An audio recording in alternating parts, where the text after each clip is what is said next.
everyone, this is Dr. Simantini Sakardande, practicing dermatologist, and today I would like to share some of the skincare tips that you can follow in those with oily skin or acne. This is the third video on series of acne.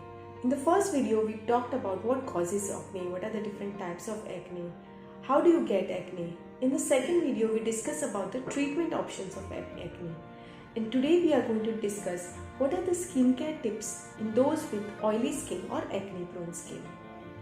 We do get a lot of patients coming with oily skin and are constantly looking for products that will make their skin less oily. So why is our skin oily? What is the oil? So oil is nothing but it's a sebum. Now sebum is produced by the sebaceous glands. Now these glands are located on the T-zone area of the face, on the scalp, on the chest, on the upper back. And so they release sebum into the hair follicle opening, which is also called as a pore.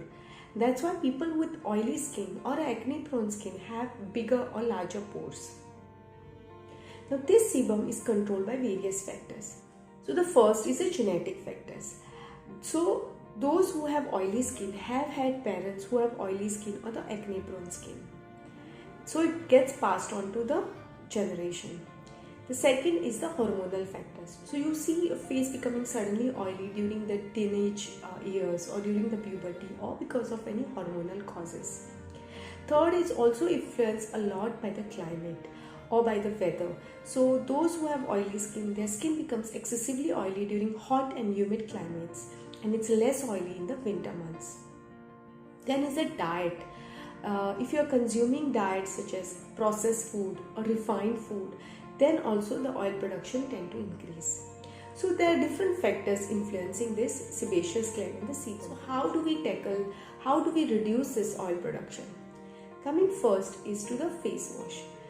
You have to choose a face wash that contains alpha hydroxy acid or beta hydroxy acid, that is the glycolic acid and the salicylic acid. Now these are chemical exfoliants. So what they will do is they will unclog the pores. Okay, they will remove the dead skin layer. Now how many times can you use a face wash?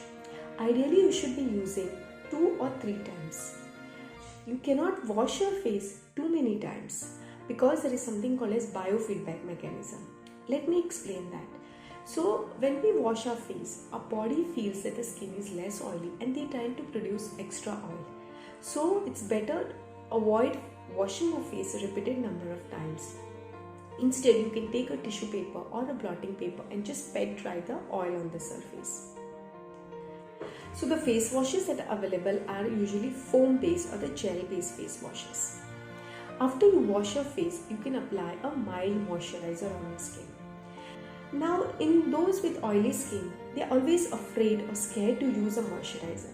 But moisturizers do help to reduce the biofeedback mechanism. So they produce the extra layer of moisture on the skin, so body produces less oil. The second is they improve the barrier function, they repair your skin and lock the moisture and keep your skin hydrated. Now what kind of moisturizer you should use? You should use water-based or gel-based moisturizers. Some of the products that you can use in those with oily skin are Exela by Cipla, or you can even use Acrofi moisturizer, or even Cetaphil has a daily acne moisturizing cream. Coming next to the sunscreen, you have to use a non-comedogenic sunscreen. Now SPF 30 is more than enough for daily use. Like if you are going to be on the beach or outdoor most of the times, then you can use a higher SPF sunscreen every 3 hours if you are going to stay outdoors. Now when should the sunscreen be applied?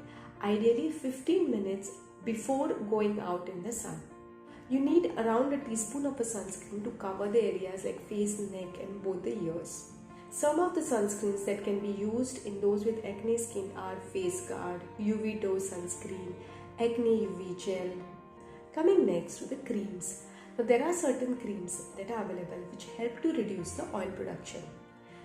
But for that you will have to consult with your dermatologist, and it's better to take it under medical supervision. That is retinoids. And you can start with a lower percentage like 0.025% and gradually increase the percent as you're able to tolerate it.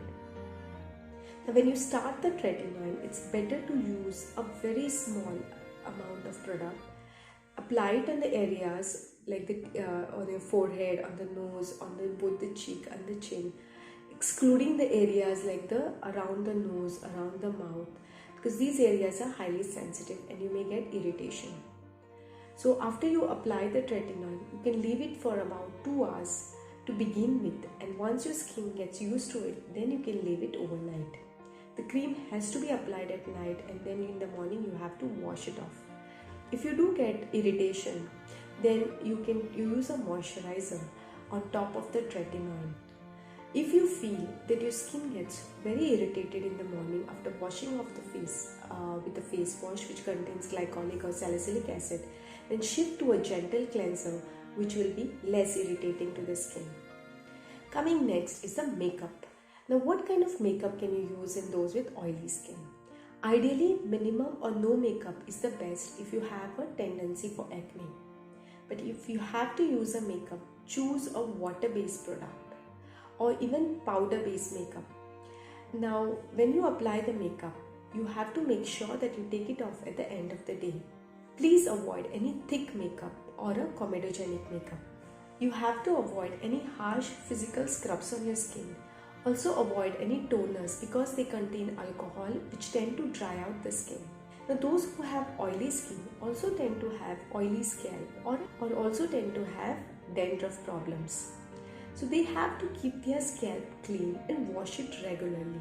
You can use a mild shampoo and wash it every alternate day if needed. In case of dandruff, you can use a shampoo that contains ketoconazole, zinc pyridine or cyclosporamine. And you can use the anti-dandruff twice a week to keep your scalp clean. Do not leave oil overnight on your scalp because the oil tends to trickle down and clog the pores and make your acne or the oily skin worse. There are a lot of people who try different remedies to reduce the oil production. Well, there are some home remedies that can actually work, and I would like to share with you all. The first is the simple besan that you get along with the curd and few drops of honey that you can add. You can prepare the pack and you can apply. Now, what besan does is it's also an exfoliant and also tends to absorb the sebum and reduce the sebum. Curd contains lactic acid. So all these will help to make your skin less oily. The second is the bentonite or the clay mask that you get. You can mix it with rose water and apply it on your face and then rinse it off after 15 minutes. Now, when you're using mask, make sure that you're preparing it in a clean container. You wash your hands and your face before applying this mask. After you wash your face, you have to ideally wash it just with plain water. Please do not use face wash when you're taking off the mask. And after you rinse off the mask, make sure that you apply a moisturizer on your face. You can use this homemade mask once a week or twice a week as your skin is able to tolerate. So the key point in a good skincare routine is you have to be consistent with it. Once you start using a product, you have to stick to it for at least 1 to 2 months before thinking on switching treatments. Do not use too many products on your skin at the same time. Please stick to a basic skincare routine which includes a face wash, a moisturizer and a sunscreen, and if needed, active depending upon your skin condition. If you are consistent with your skincare routine, then you will be able to control your oil. But mind you, you will not be able to completely eradicate the oil that is present on your skin. I hope you found this video useful. If you liked it, then please share it with your friends. I'll be making more such skin and hair related videos. If such content is of interest to you, then please subscribe to my channel and stay tuned for more videos.